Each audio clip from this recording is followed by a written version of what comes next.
Welcome, ladies and gentlemen, to live streaming coverage of Bazaar of Moxen, Annecy. It's time for day 2, and that means modern and a bit of vintage later on. Pierre Canale to my right, Riley Knight in the booth alongside him.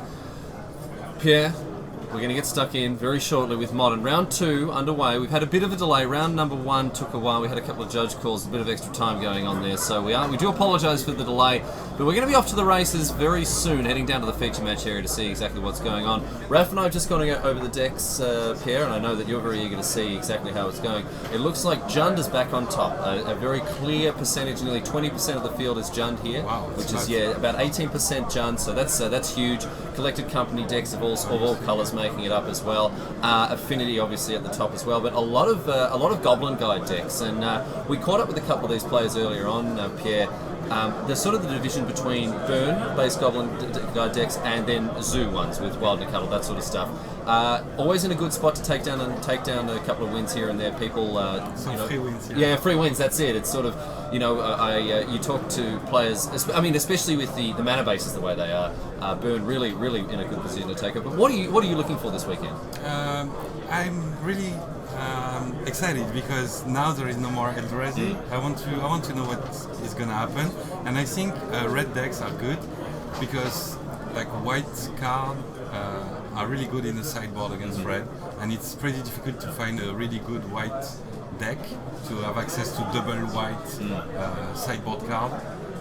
So yeah, I think it could be a good choice. It was really surprising yesterday how the burn decks did really well in Legacy. And it could be the same thing today. Yeah, it could be. It'll be interesting to see how things shake out if people have positioned themselves to gain extra life. Get on the ground, block these big creatures, or these little creatures, I should say, that sort of thing. But one card that I'm going to be keeping my eye on this week, and I'm sure something that everyone is very aware of, is Collector Company. Yeah. Collector Company has been taking this format by the throat in the last couple of weeks. People have been comparing it to Splinter Twin. I know that I think it was Brian DeMars wrote on Channel Fireball how it might more or less be the new Splinter Twin. Certainly warps the format in a certain way, and with stuff like Kitchen Finks, Melira, Anafenza, Viscera, free wins coming from the green decks as well. Yeah, and there is a lot of different versions of Collector Company, and all of them have strengths and weakness. But I think it's going to be there will be a lot of players playing that, and I think they're going to do well. My favorite deck is blue-red.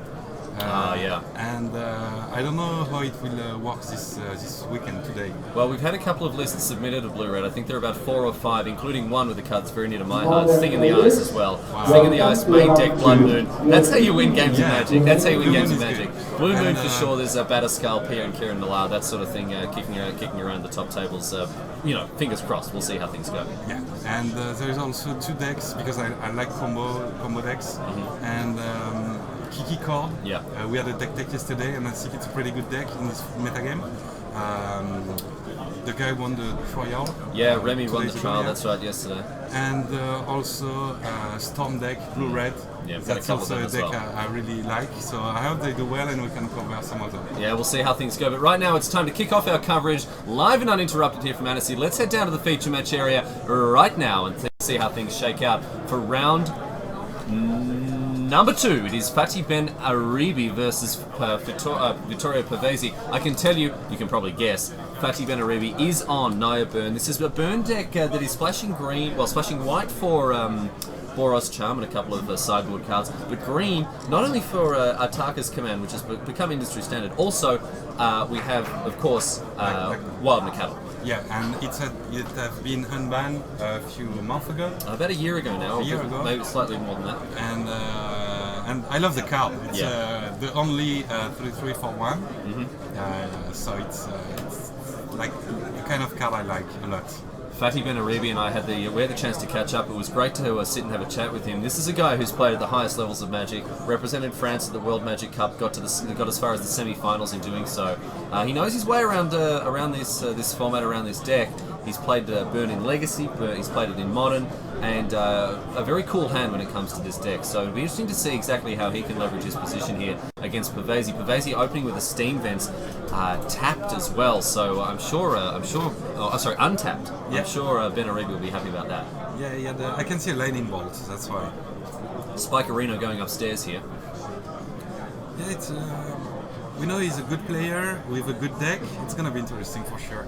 Pavesi looking to bolt that Swift Spear here, but he's in a difficult position because as a 2-3 currently, any a lightning bolt directed at that Swift Spear is going to be trouble, as Benaribi will probably be able to respond with an instant of his own. Yeah, he kept the blue mana open for the counter spell he had in hand, and also a bolt. Ah, okay, so here's the lightning bolt. You have two choices. Because yes, I think the argument would be just bolt it on your turn, but if you want to keep up a spell snare, then that's the reason not to do that. And here we see the exact problem. So Benaribi kind of countering that lightning bolt while getting in an extra 4 points of damage with the bolt of his own. So he should have do it in response of the lava spike, because then the spell snare is not useful because already one mana is tapped. So. And then a lightning bolt on the top of that is not going to do it. So Pavesi here on Grixis, but already on 9 damage, 9 life, 9 life on turn 2. Yeah, he should have bowled the guy instead in response to the trigger of the lava spike. Yeah, so after the lava spike was cast and the prowess trigger, here it is like this, and we're just going to see Pavesi go down to 6, take 2, at least 2. And the thing is, when calculating how much time you have against a burn deck, what number do you put on each card in their hand? How much damage is it doing to you? 1.5, 2.5 damage? It's difficult to calculate because there is lands, so it's difficult to make an average. Well, in this situation here, when you look at Pavesi, he's sitting at 4, opponent with 2 lands untapped and 2 cards in hand. You're dead. Yeah. You're dead. Yeah. Like, you can't look at that and reasonably think, I'm going to get out of this, especially when, it's turn 3. Here's another lava spike, puts you to 1. And so, I mean, what? 60% of the cards in Benaribi's deck are going to kill Pavesi, but he does get another untapped step here. Let's have a look and see what he can find. A full grip, nice full grip here for Pavesi, but it's not going to do him much good. Benaribi here sitting on, I mean, it could be anything. It's probably a lethal burn spell. They've always got it. Yeah. They've always got it. Always. Especially in Naya Burn, there is an amount of burn which is, wow, insane. Yeah, we did actually get the chance to catch up with Benaribi, as I mentioned. We've got a deck tech loaded up.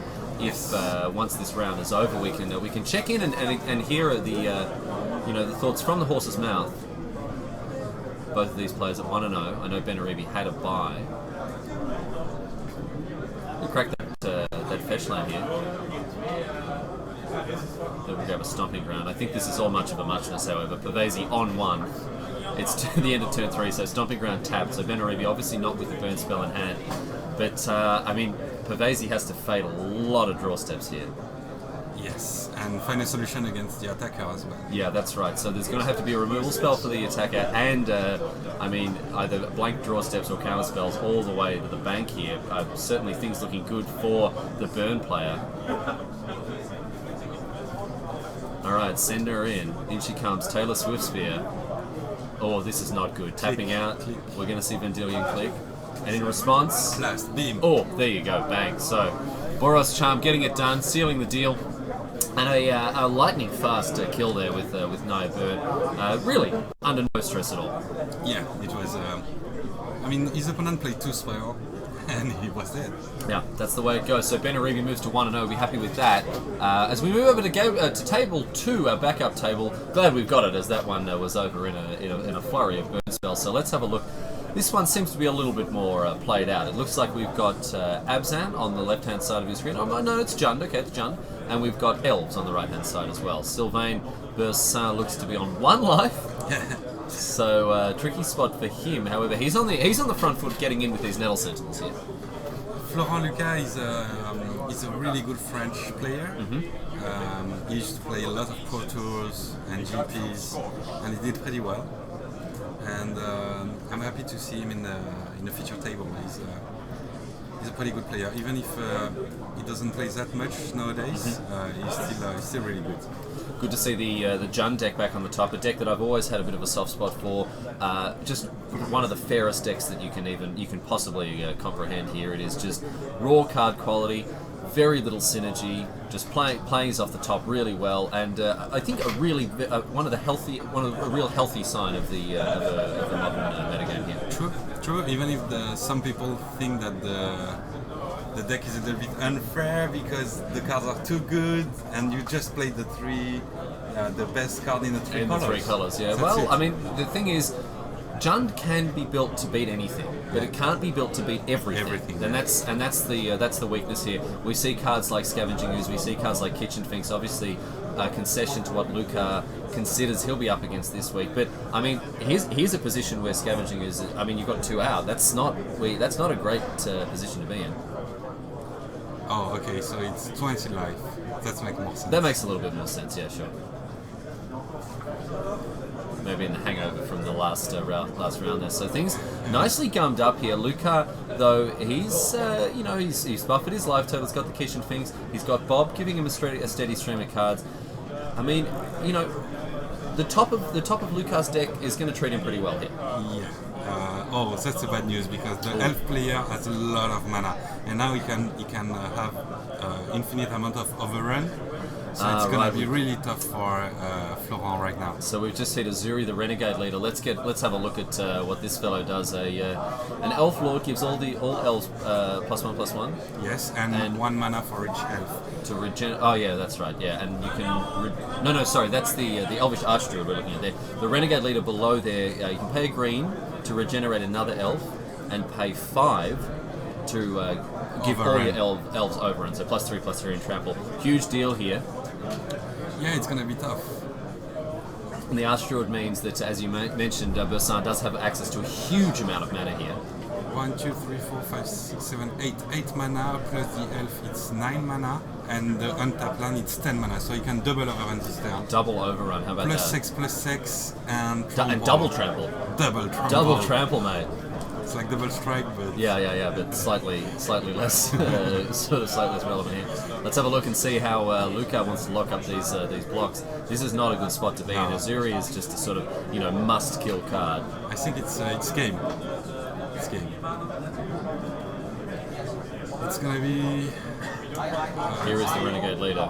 So as you can see, 12, 20, yeah, it's more than enough. More than enough, says the enough. Pro Tour champion to my right. I'm certainly going to take his word for it. Numbers are just too hard. Yeah, I didn't finish the math. It wasn't necessary. Wasn't necessary to go through it all. There you it's go. Too much damage. The Sentinel are 8/8, will be 8/8, and the once will be 7/7.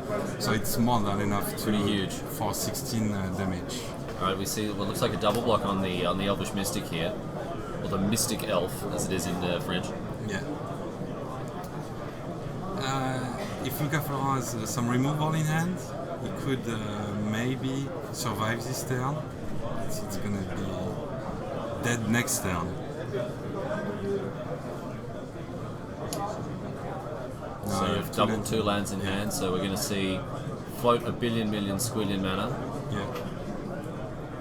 3 is floating right now, so you have to tap the elf and the land, and you can do a second activation. The double overrun here.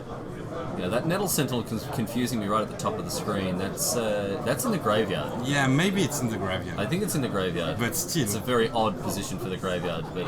still is dead. Okay, and then... one more activation of Azuri, the Renegade leader here. If the Nettle Sentinel on top of the screen is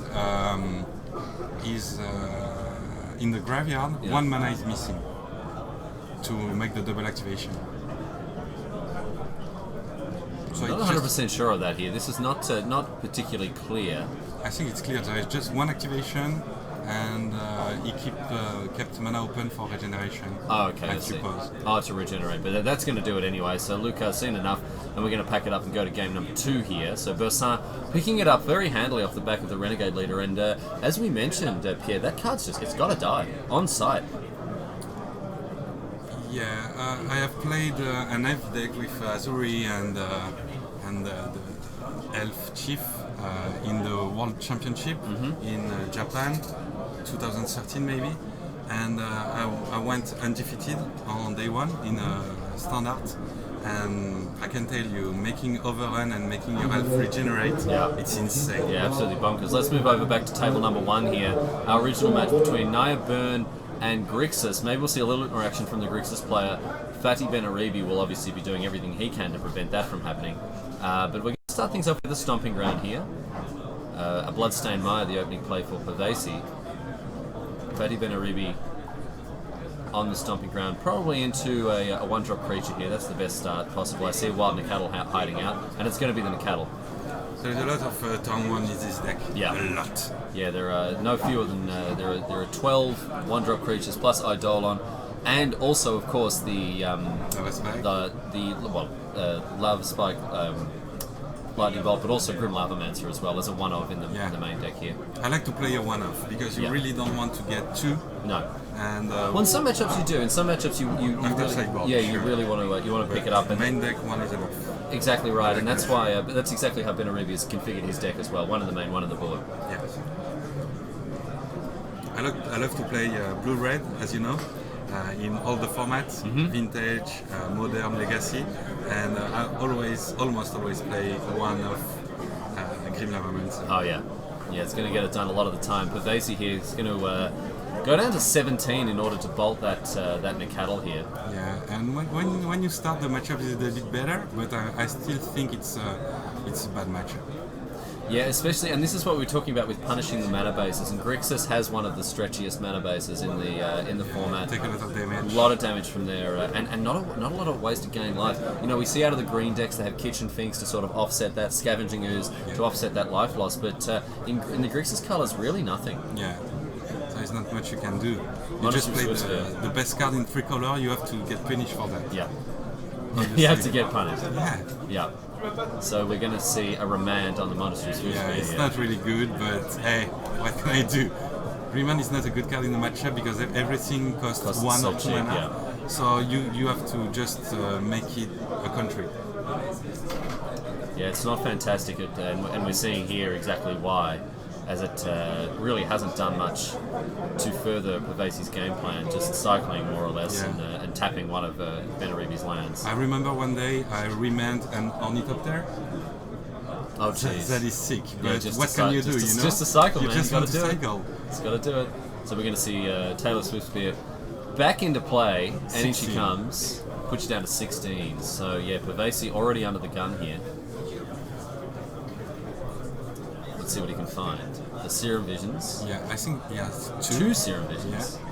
Just air though, this is the thing, you can't afford to have too much air. I mean, Serum Visions is a fantastic card, but not when you're facing down, 4, 5, 6 damage a turn. Yeah, it's just a waste of time. It's so good against slow decks. Another fetch land in the hand of Pavesi here. He won't be running too many basics either. No. The immediate crack here. Yeah, I can see a command, 2 Serum Vision, Spell Snare, and I didn't see the last card. So I did see that Pavesi is boarded in Pyroclasm, which is always a nice one. Yeah, it's really important. Even if some creature have a 3 toughness, but it's going to be guaranteed to kill the Goblin Guide. It also critically kills Eidolon at the Great Revel here. So now we see the main phase Colligan's Command just to make sure that Swiftspear dies here. And discard a card. Yeah, discarding a card is actually pretty good against the burn deck. They do need a critical mass of cards. It kind of gains you again 1.5, 2.5 life. Yeah. Well, in this case, discarding a Mountain, so Benaribi not too attached to that card. No, it doesn't need a lot more than 2 mana, and if you have another one in hand, it's fine. Let's see what's coming Pavesi's way this turn. 4 cards in hand for Aribi. Arid Mace at the play. Oh, and ships the turn, no creature. Yeah. What I think Benaribi's really looking for here is an Eidolon of the Great Revel. That card is so backbreaking against these blue decks. Yeah, against all the Serum Vision and stuff like that, it's like insane. But it's so hard to kill it without taking the damage as well. All of the removal in Modern is so efficient, it's so cheap. Yeah, when he fetch with the Polluted Delta, he had to fetch for a swamp because he cannot afford to play another mana untap. And now he have only 1 blue, which is a big issue. It's a liability. It's interesting that Pavesi didn't fetch for an island. You'd think that the list would be playing at least 1. Yeah. And now he cannot play the second Serum Vision, he cannot play the Spell Snare in his hand, so he's wasting a lot of time. Skullcrack, I know that one's come in from the sideboard. The Wild Nacatls were brought in replacing the Skullcracks, which had to hit the bench. I imagine Benaribi may have taken out some number of perhaps Searing Blaze, not at its best. Yeah, and because he didn't play a Crucial last time, we can deduce easily that he had a big amount of blast in his hand, Yeah. or he's mana flooded. Yeah, it's one of the two. Certainly, the fact that Benaribi didn't commit a creature to the board means it's either burn spells or lands, and certainly Benaribi will be hoping that they are, or will be hoping they're burn spells. Pavesi, on the other hand, with not a lot of stuff to do, Snapcaster Mage, a lot of blue cards clogging up his hand here. With no blue mana. No, Not interesting. enough. I'm really curious to know if Pavesi had an island to fetch.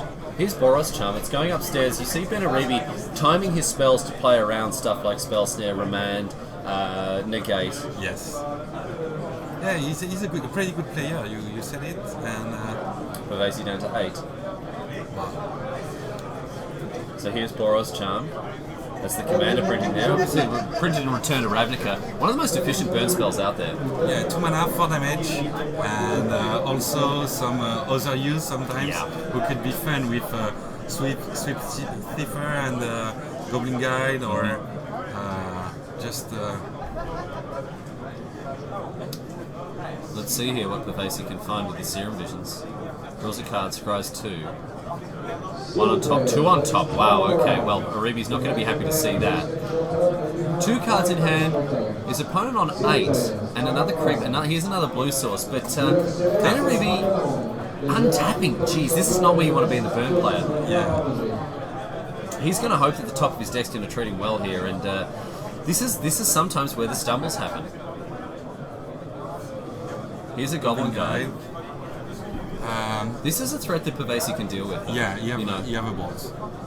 So, reveal the top card. Nicely done. There's the island. Interesting to see he didn't fetch the island earlier. Yeah, I don't understand why. No, certainly you'd think that it'd be better to have more blue mana, but in any case, Pavesi looks to be making have a bit of a second wind here as this Goblin Guide trades 2 for 1.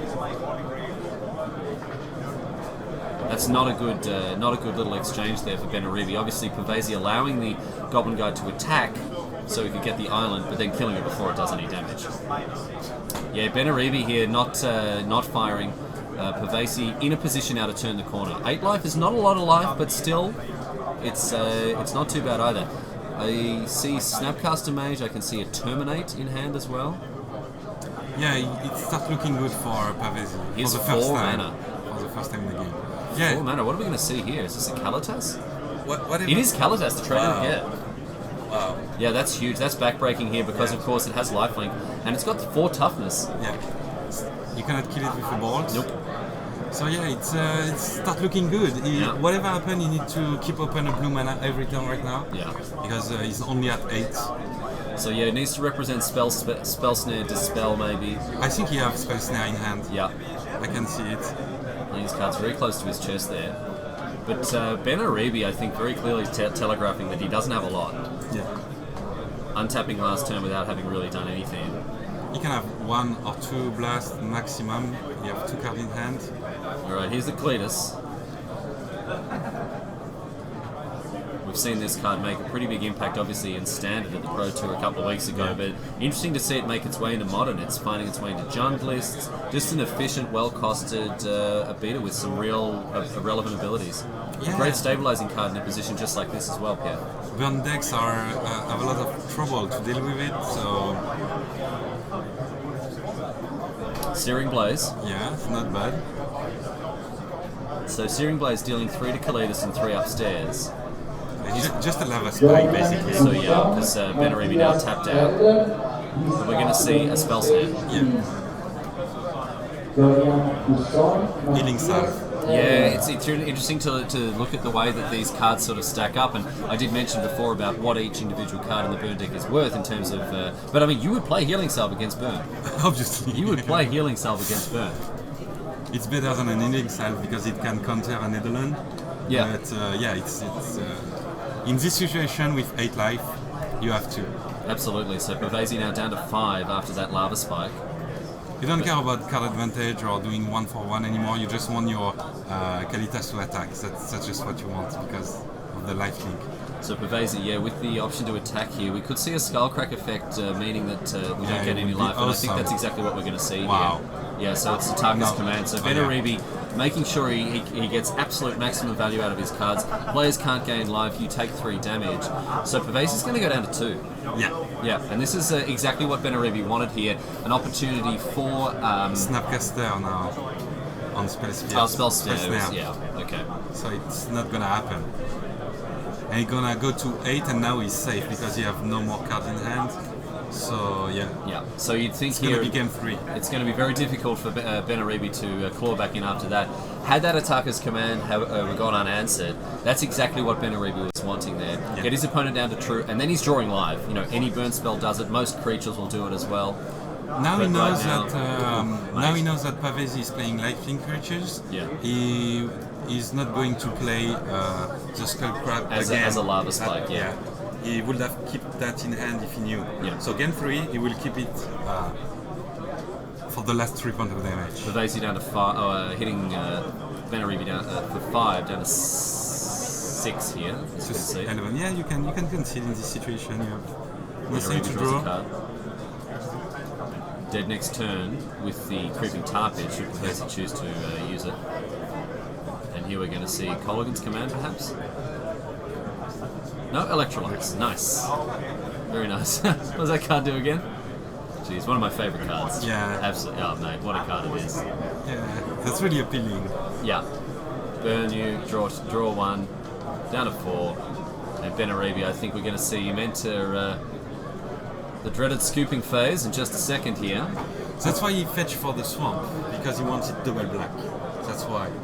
He didn't take the island at the beginning of the game on the quality delta because he wanted to be sure to get a double black. So he could cast. Yeah, he knew it was his only not lose condition. Yeah, for sure. Definitely a card that was going to get him across the line, and it has done exactly that. Kalidas has done the work needed, and Fatty Benaribi is going to be having a look at his sideboard. Certainly, as you mentioned, I think Skullcrack, Ataka's command is going to play a much bigger role in game number 3. Yeah, exactly.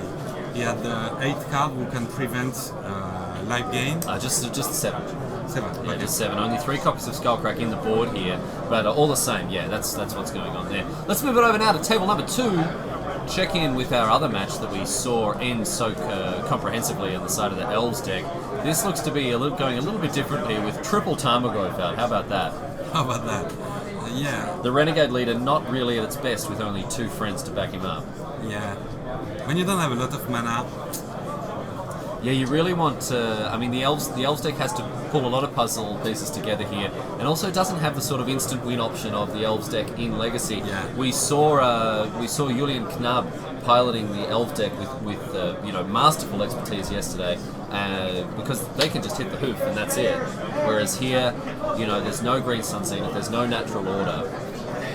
So the Elf deck has to grind it out a little more. But those it wouldn't be fair for Modern. Yeah. It wouldn't be fair. Elvish Visionary here. Yeah, the only chance you can win against Elves is to prevent him to get mana and burning all the mana sources. And it's difficult to do.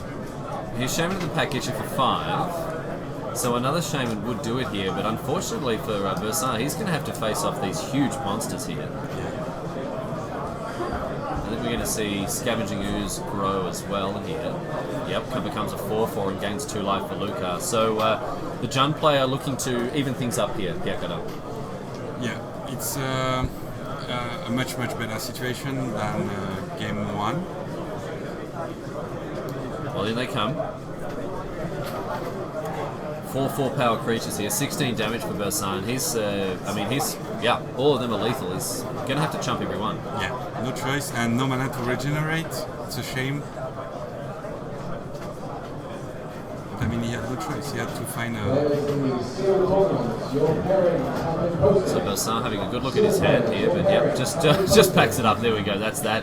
Yeah, no real coming back from that. Obviously, no mass creature removal coming out of the side of the Elf deck there, of course. So hard to beat the 3 Tarmogoyfs and the Scavenging Ooze there. And Luca levels things up 1-1. Yeah, game 3.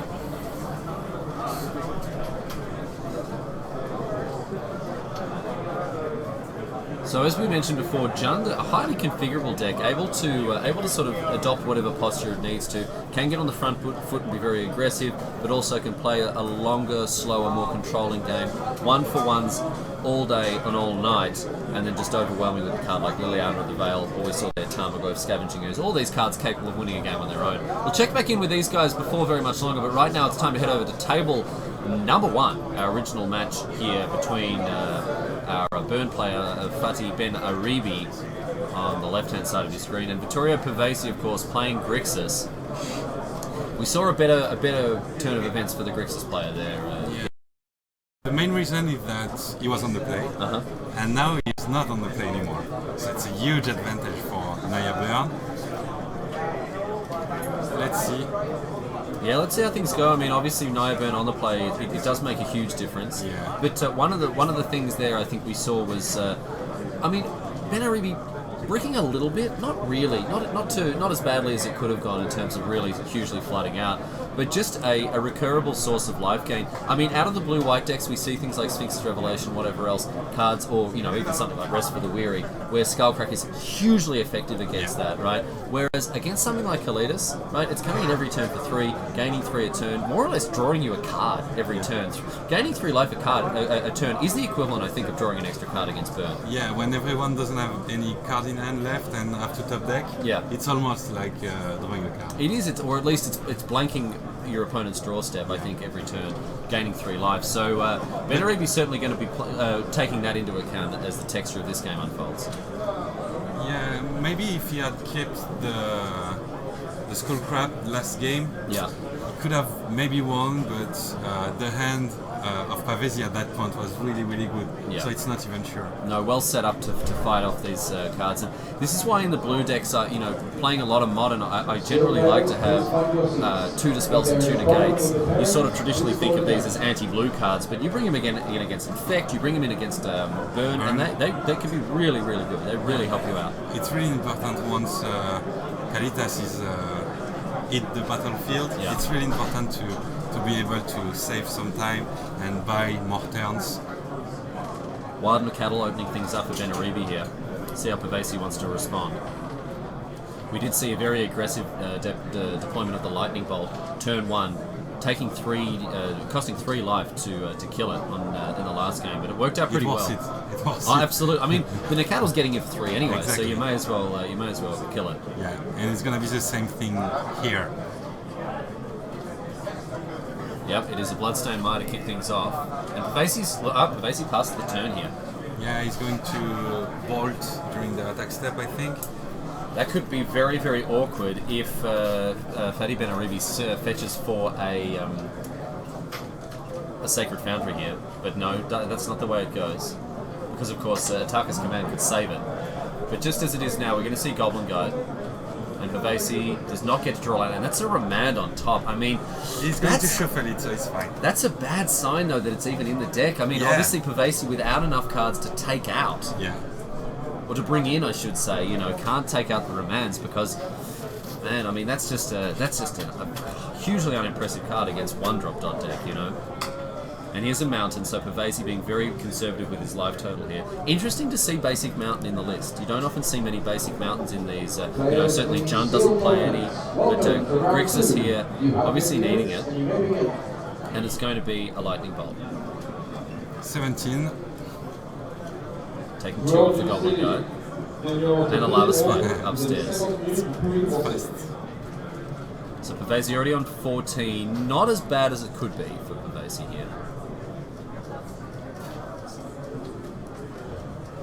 Yeah, Draws a card. Oh, and it's a Swamp. I think he had a lot of mana in hand. Swamp and Island in hand as well. So that's making fetch lands very awkward draws. As it means they only, you would think only fetch non-basics here. Yeah. Generally these 3 colour lists playing 1, maybe 2 basics of each type. Here's Island. So no Terminate, for sure. You'd think not. You would think not. So Goblin Guide so far not paying Pavesi for the privilege of smashing his face in here. Ben Aribi going to take 2. He's not so concerned about that. No, he doesn't care. In comes the Guide. Trigger. It's a spell snare. That's not a bad one. Yeah, it's a lot better. Yeah. Little healing salve there. Healing salve, yeah. It more or less is. Yeah. I mean, you hit an Eidolon with it, and Yeah. you're happy about that. But as it is, in comes a Goblin Guide. Veneribi with now Remand. Oh, there you go. How about that? That's not a bad target there. I mean, Yeah. that's about as much value as you're getting out of a Remand. And here's Lava Spike number 2. Veneribi rather problematically tapping his lands to the left here and his creatures to the right. He can't make up his mind. And Pervasi's going to enter his turn 3 at the very medium life total of 9. And look at that perfect mana base there. Yeah. Yeah. It's a domain. Yeah, domain, no worries. Trouble flames you, bro. Get some. So yeah, an Electrolyze, a Terminate, Spell Snare, and 3 lands. The thing is, Pervasi has to counter that Boros Charm. Yes, but you also have to play this Electrolyze, so how can you do that? Man, this is awkward stuff here. Goblin Guard's going to come in. I think Pervasi would really be hoping to hit a land here. Nope. Wow. Okay, another healing salve. Not for long. Mana Leak's fine. Yeah. Mana Leak is fine. Could be. No, I think it's okay. I mean, often the burn players they don't play around it. Yeah. They're going to play 2 spells a turn. You're going to be able to snipe something with it. So now the issue is, he knows he's gonna take the charm if you play the Electrolyze right now. So he wants to wait. And now it's okay because you have 4 mana.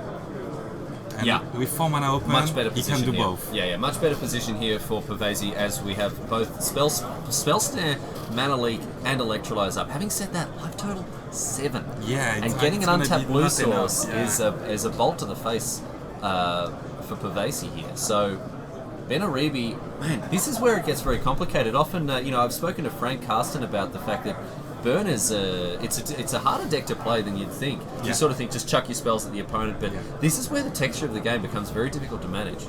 Exactly, and people underestimate the difficulty of playing all those aggro decks. Yeah. There's a lot of math to do, there's a lot of comprehension regarding the fast effects and the Yeah. off turn and the counter spells, and at one point your opponent gonna have to tap out or not, and yeah. But both players here, I think, at least a little bit incentivized to sort of wait and see. We're going to see the Monastery Swift Spear here, but Veneribi is going to be punished for making a particularly aggressive first move, as Pervasi does hold the answers. Having said that, there is pressure on the board. Yeah, and not a lot of life. I mean, playing aggressive decks, playing it good, it's easy. Playing good aggressive control decks, it's difficult. But playing perfectly aggressive deck is as hard as playing perfectly control decks. Yeah, absolutely. So the few percentages make a lot of difference at the end of the year. So we're going to see, it looks like a Mana Leak here. Yeah. Mana Leak targeting the Monastery Swift Spear, and away it goes. Veneribi, I think, will respond to any activation of that fetch land here. So Pervasi more or less has to not do it. Oh, is that a Black Sun Zenith? So Yeah. Black Sun Zenith, black and X. Put X -1/-1 counters on each creature and shuffle it back into its owner's library. You should have fetched before the mana leak. Because now if you want to play Terminate, I don't think Pervasi can fetch. No, not this turn. No, he can't fetch this turn here. So he can't play Remand, he can't play nothing except for the Spell Snare. And he gets to untap as well, so there you go. Veneribi not putting him to it. Black Sun Zenith the draw. Not the best card at this in this particular position here. So Terminate, as you mentioned, in hand. Is that a Desolate Lighthouse in there as well? Yes. He's going to hit the board in a few seconds. The Loot House here going to enter play. Pervasi on 5 life. Wow, this game really hotting up. This is a very, very interesting bit of magic going on here. I think Veneribi have three cards. 3 cards in hand for Veneribi We know here. 1 charm for sure. Boros Charm, the card we've seen, it was remanded, obviously. And I don't know for the rest. If it's not lands, Pervasi is in a really, really bad situation. So it looks like a Creeping Tar Pit also in the hand of Pervasi here, in addition to that Loot House. Yeah. Pervasi figuring out exactly how much mana he's going to need. We're going to see Scalding Tarn fetch now. 4 life. Wow, that's scary. Yeah, man. I mean, dead to the Boros charm. Does have answers to it. We're going to see. Okay, it is creeping Tar Pit. Go. Yeah. Okay. I like this a lot. Wanting to be in a position where always having 2 blue available. There's Tarparino. He's going to terminate and keep the spell spheres open. Yeah. Wow, bad Goblin news. Guy number 2. Wow. Jeez, that is bad news. Yeah, we've just had a bulletin in here, I think hot it's off the game. presses, and it is bad news. I think it's game. All right. Yep. In it comes. Some- Basically going. Yeah, buddy. Oh yeah, mate. Really good. In it comes. Let's see if, Nice bluff. what Pavesi can find. Serum bluff. Visions. Wow, that's a Dudsky. Yeah, you have to terminate and keep the spell snare open. Yeah.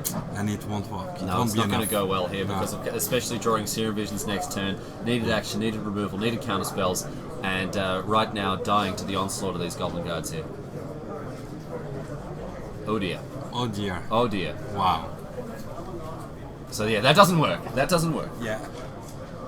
Because this is not a good play from Pavesi because he knows that Benarivi has the Boros charm, and tapping out here means he's dead. Yeah, and you have to fetch for So- the spell snare. So you should fetch between the 2 activation of the triggers of the Goblin Guide Yeah. to have a chance to get a land. But no, gonna draw the electrolytes. Or gonna draw the Serum Visions here. So maybe it's in response of the second trigger. Maybe. Okay, yeah, that might be a point actually. We're not 100% sure of that sort of thing, but that could be how it is. We're gonna see if the second card is revealed. Yeah. Yep. So draws a no. Serum Visions. And he didn't now- use the second trigger. No. Okay. All right. So yeah. Certainly, Pavesi might have been able to eke a little bit more of advantage out of that. Out of that one there. Small edge. Yeah, but it's. I mean, these are the small edges all add up, as I'm sure you know. Yeah. And chips the turn here. Now, Pavesi cannot activate that fetch land. Well, he could, but would die on the spot. So On the spot.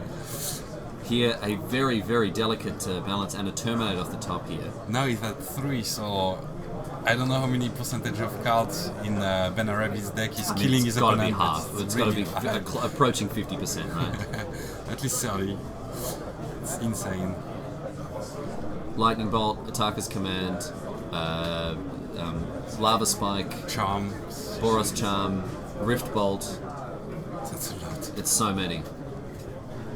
And then not to mention all the ones that do 2 straight away. You know, Goblin Guide. Goblin Guide, Monster Suspire is as good as, Eidolon. Wow. Eidolon. Man, what a card. What a card. Here is a Serum Visions. Does Benarivi have a response? He does not. No, he just... Now, Pavesi drawing a card there and then scrying. Did he look at the card he just drew? not sure. Must have. You never scry him like that. Okay, must have had a quick cheeky peek at it. Oh, it's a spell snare. Oh no, that wasn't the card drawn. Sorry, the card drawn was a Negate, maybe? It's a blue card of some kind. Could be a Pierre Canale negate. now craning his neck to the right to get a Yeah. better look at the screen. It doesn't really change anything. It's like my sister always used to turn the control when we were Yeah. playing Mario Kart. It never actually did anything. I think it helps. It does help? Okay, think- sorry. Well, there you go. To each his her own there. In my magical world in my head, I Yeah. think it's Yeah. It's we helping. got a full 3D animatronic vision here. In comes the Goblin Guide again. No hits once again for Pavesi, and we're going to see Terminate here. Yeah. Terminate number 1, the second one in hand, and I think you're It's a right negate, actually. yeah. It is a negate, yeah. So craning your because neck across. I mean, you it saw works. it. Yeah, It for works. sure. Here's Terminate.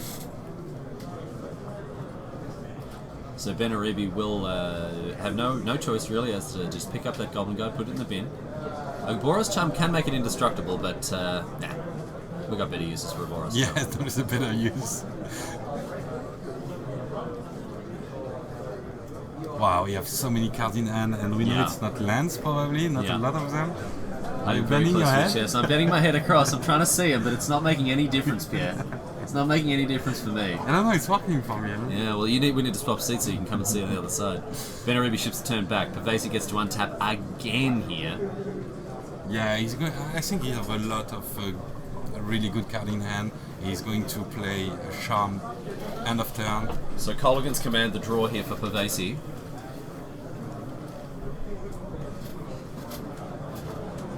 Yeah, it won't be really helpful.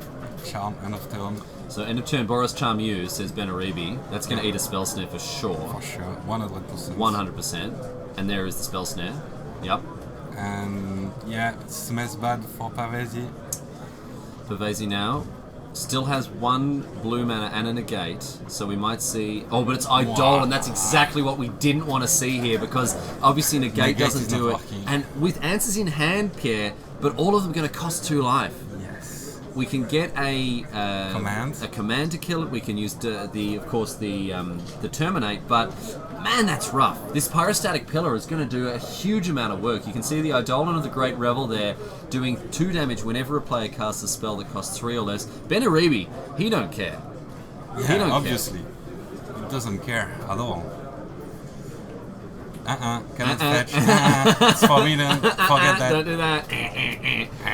No, wrong. Do not fetch. Absolutely incorrect here, but I think we're going to see... If you fetch, you die, man. Yeah, we got to see some kind of a removal spell on this Eidolon. So, yes, resolves, says Pavesi. So now, you just have to wait for an answer, and then he play the lightning bolt, and then he cannot play negate anymore. Pavesi has to terminate here. Yes. Has to terminate. Well, now it doesn't. But I was saying, in the end step, they would have to terminate to keep up negate. But interesting to see, didn't do it there. Is this Cletus? Oh, that's an answer. It's Black Sun Zenith. Oh, of course, Black Sun Zenith for 2. There we go. So that's a tidy little one there. Yeah. But it does leave, it still leaves Pavesi in a very, very awkward position. Away goes the green sun, the Black Sun Zenith, I should say. We don't see a lot of Zeniths. No. We don't see a lot of Zeniths. But it's a really good answer to Eidolon. Yeah, yeah. Yep, the old 4 mana 1-for-1 there. With Pavesi shuffling it back into his library as well. So we did anticipate that card wasn't going to do a lot of work, but it was a nice painless answer to the Eidolon. I completely forgot it was in his hand. Yeah, the players are playing unusually with unusually close hands here. We usually get a better look at things. Wooded Foothills, the play for Benaribi. Yeah. We got another creature here? Looks like we may. 2 burn spells to do it here though. Yeah. Oh, Eidolon number 2. That is crippling. Looks like a GG. Yeah, that is crippling. Jeez. You beat the first one, and now the second one comes down. Man. Yep. Yeah, absolutely, buddy. You got it. Nice bluff. Yeah. Wow. Yeah, and those negates beginning to look a little bit embarrassing in the face of this very, very powerful creature here. Pavesi, however, full credit to him here. Really digging deep. Draws for the turn. Negate, dispel in hand. Okay, another blue source here. Everything is doing 2 damages. The thing is, the other option that Pavesi has here, it's an expensive one, but can block with the creeping tar pit as well, and that's not going to cost 2 life. Yeah, but there is no way Benaribi attacks here. No way. He's just gonna wait to... You don't think? No, he doesn't need to. He just need to wait to get the bolts and the burn spells. And because negates and spell is gonna cost 2 life each time, of course, it's not working. So he just need to save his Eidolon. Yeah. So this is more or less just a pyrostatic pillar. Exactly. That's all we need. If he attacks, it's a misplay, I think. Except if you have already 2 instant speed burn in hand. Yeah. In that case, you can attack. Obviously. You attack, and then when your opponent responds, you just burn them out. Yeah, for sure. So Pavesi can only afford to play 1 spell here, even with negate and a spell in hand. And Benaribi, 3 cards in hand. Yeah, just play 1 burn spell, play the second one, and there is nothing his opponent can do. And here we see Ataka's command. So now you need to first negate the Eidolon, and then terminate the Eidolon and negate the charm. And then we may see. No, okay. Is this? They can't just resolve though. No, it's impossible. No, it can't just resolve. So Pavesi, yes, as you say, has to terminate the Eidolon here to remove the pyrostatic pillar problem. And then it will be at 1 life, and he will negate the command. And then can dispel something else as well. So it's not just game over here, but it's getting close to it. Okay, so we're going to see. It looks like Colligan's command. Yeah. Makes sense. Makes sense. I mean, yeah, this discard could actually be pretty relevant here. Yep, so discard a card. I mean, if there are 2 instant speed burn spells in Aribi's hand, You need just one to win the game. yeah. Wooded Foothills going away. Yeah. Yeah, so it looks like we'll see something cast in response here. And that's going to be enough to do it, because that, Yeah. that There is only one Eidolon's negate. still there. Yeah. And he cannot terminate in response again. No. It's impossible. Yes, Okay, one so life. a mountain now for Benaribi. It looks like we're going to see another spell cast. And it is Skullcrack upstairs. Yeah, GG. And that'll do it. There we go. So Pavesi, knowing that he was in a very difficult position, but it has to be said, really putting up a strong fight. But the Eidolon overcoming Pavesi there. And well done to Fatty Benaribi. We will be checking in with his deck in just a few minutes as we bring it back to the booth, ladies and gentlemen. Riley Knight alongside the Pro Tour champion Pierre Canali. I mentioned before, Pierre, and I'll say it again, I was very lucky to be able to catch up with Benaribi, the victor here in turn number in game number 2. So we'll check in with his deck. But you mentioned before, as we began, talking about red decks, talking about Goblin Guide decks, in a good position. Yeah, I think so. And if you guys don't know what to play in Modern right now, Yeah. I think it's always a safe choice. Yeah, it's always a safe choice to pick it up. It's really fun to play. It's not as easy as it seems. There's a lot of situations you can see that most of the beginner would have just play the burn spell Yeah. without thinking, Yeah. and will encounter each time a counter spell in front of them. So there is a lot of thinking in response of the fetch and do a lot of things like that. Yeah, it's not a deck that you can autopilot, but you're going to lose significant percentage points. Yeah, exactly. Like maybe 3, 5, 8%. Yeah. And it's really important at the end of the tournament. It will make the difference between top 8 or bubble, Yeah. or it will make difference And we at saw the end of the year. and we at saw least. Ben Fatty there as well. Sorry, Fatty Ben Aribi there. We saw him really, Conservative. really conservative. Well, really precise as well, making sure that Yeah. the cards were deployed in the right thing. We may see more of him, but right now it is time to see a little bit more of Ben Fatty and myself as well as we have a look at this deck tech. Pierre, thanks for joining us for round number 3. We'll be stepping out. I'll be joined by Raphael Levy for round number 3 before very much longer. So stick around. Plenty more coming here from Bazaar of Moxen, Annecy, ladies and gentlemen. Modern, vintage in the pipe as well. So look forward to that. We'll see you back here very soon, live from Annecy. Thanks for joining us. See you soon. Stick around. Plenty more to come.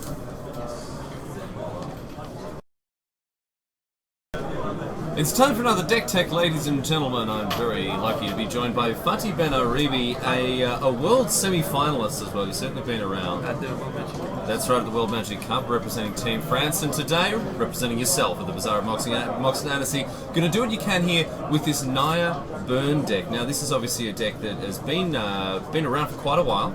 Everyone's had their face smashed in with a Goblin Guide at one point or another, and this is what you're up to. So, pretty standard approach to the main deck, although I see 4 Wild Nacatls.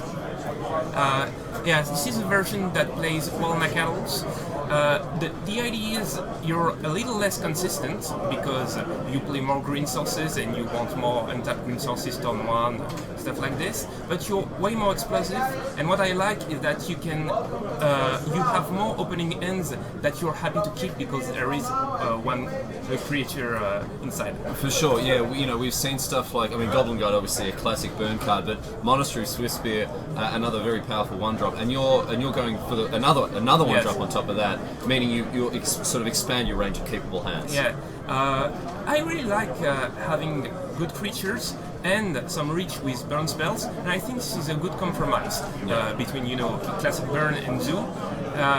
12 creatures is really nice to have good opening hands. Absolutely. So when you look at these cards, you sort of, when you're playing against a burn deck, certainly from my side of things, when I'm never playing the burn deck, I sort of see every card as doing somewhere between 2 and 4 damage each, right? Yeah. So what sort of return are you wanting for each of these cards you play? How much damage are you wanting out of your Goblin Guides, out of your Wild Nacatls, out of your Eidolons, that sort of thing? What are you looking at here? Okay, the 2 to 4 damage is a good way of seeing it, but you also have to look at the cards of the opponent. For example, if I play Eidolon and my opponent bolts it, it's only 2 damage for 2 mana, but it also costs them 1 card, one or more mana. This adds up. If you play Wild Nacatl turn 1 and then it gets destroyed, well, you just the opponent had a tempo loss. So it was like, maybe I will fetch my Ravelins tapped. No, okay, I have to fetch them untapped to just do this. So there are other advantages than raw damage, but obviously raw damage is important. Obviously very important, but that's another point that you raised. We can talk about this very quickly. The role of fetch lands and shock lands in this format. I mean, you've got to be thrilled about the greedy mana base, because you're really punishing that. You Yes. know, the difference between a burn deck doing, say, 15 damage and 20 damage is quite big. Yeah. There's this happy feeling that you're on the draw. Oh, yeah. And the guy plays fetch, untapped black And land, then thought seeds, yeah, and you're just like, oh, buddy, you're doing my work for me. Yeah, That's right. fantastic stuff. I mean, you know, Bernie's it's a very scary deck to play against. We do see people, you know, adapting to it with sideboard cards. Feed the clan, rest for the weary. Other cards like you've got Core Firewalker. Ataka's Command, a reasonably new addition to the deck, must be really important to be able to have a main deck Skullcrack there. When you play, when you don't play Nakatals, it's really nice to play 7 to 8 Skullcrack effects with Skullcrack and Ataka's Command against this life gain post sideboard. But Ataka's Command is really nice because it has other mods on it, +1/+1 to my team when I want to just be aggro with my creatures, and even the reach can be useful. Yeah, for sure, absolutely. And one thing that it really does is just stacks up huge amounts of damage out of nowhere, you know, and it's one of those cards that a lot of the time people can't afford to play around. You know, you're attacking with 3 creatures, and it's like, well, if this Ataka's Command can represent up to, you know, 6 extra damage or whatever, but the Skullcrack really important. I mean, Vault Scourges are running around, there's all sorts of incidental life game going on.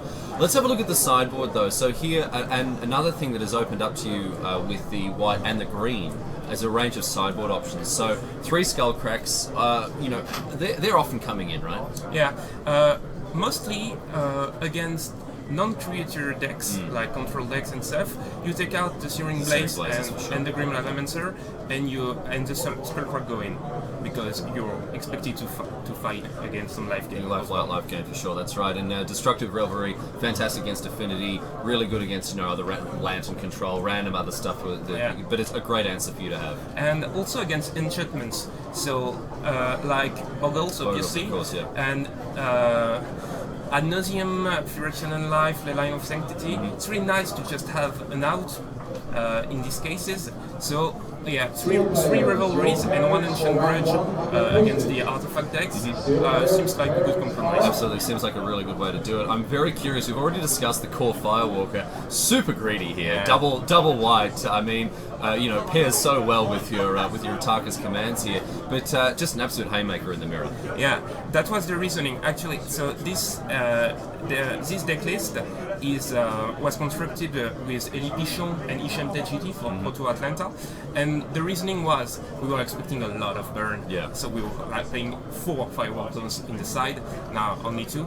The reasoning was, if this is greedy, you're gonna hurt yourself to find 2 white sources, but this is just absolutely backbreaking. But I mean, it basically has protection from their deck. Essentially, it can block everything. It gains you life. Especially, I think the key point is it gains you life of your cards, which is really, really huge because your opponent can't ignore it. Yeah, for sure. Path to Exile. I mean, you're worried about Tarmogoyfs. You're worried about you know, Gurmag Anglers, for example, big things. Or what are these for? These ones are more against really big unanswerable creatures like Worm Combat Engine, Grizzlebrand. Yeah. Against Tarmogoyf, I'm not sure it's the right play to board them in because absent decks, stuff like this, they're already value, and if you try to play at their games with Path to Exile, maybe it's not the best way. Okay. Well, I don't know. And also against Core Firewalkers, also it's yeah, nice to have an out. Got to bring that in for sure. Grafdigger's Cage. You worried about graveyard-based decks here? Yeah. Well, Abzan Company is really on the rise. So yeah. So not only just incidentally hating out the graveyard decks is also a very useful answer for Company. Because Absent Company is a bad matchup, I think, with the Kitchen Things, yeah, sure. and all the small creatures that can block my attackers. Yeah, Wall of Roots, that sort of thing getting in the way. Yeah, for sure. All right, that makes good sense. And finally, a couple of three little one-offs there at the bottom. Ancient Grudge we've already discussed. Grim Lavamancer, an all-star against small creature decks, and another Searing Blaze. So I like the way that you're hedging here. You know, Searing Blaze is sometimes just you sit it, look at your hand. There's no targets for it. It's terrible. So you know, having a little bit of flexibility, moving them in and out, a good spot to be in? Well, the metagame seems to have many creatures deck now, so 3 Blazes main and 1 side instead of 2/2 seemed like the right play. We'll see.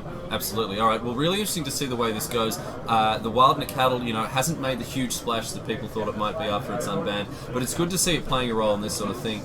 I mean, a 3-power 1-drop isn't a bad spot to be in. So there we go. We'll see exactly how fortune favours you over the weekend, Fatih here. But mate, thanks so much for coming in. It's been great to have a chat. Best of luck to you as well. But this is Naya Byrne, my friends. You want to smash some face? It's a good way to do it. So there you go. Good luck this weekend, mate. And thank you for joining us for this deck tech here at Bazaar, Moxen, Annecy. Stick around, more magic coming your way. Riley Knight alongside Fatih Benarubi. Thanks so much for your company, and we'll see you back here very soon.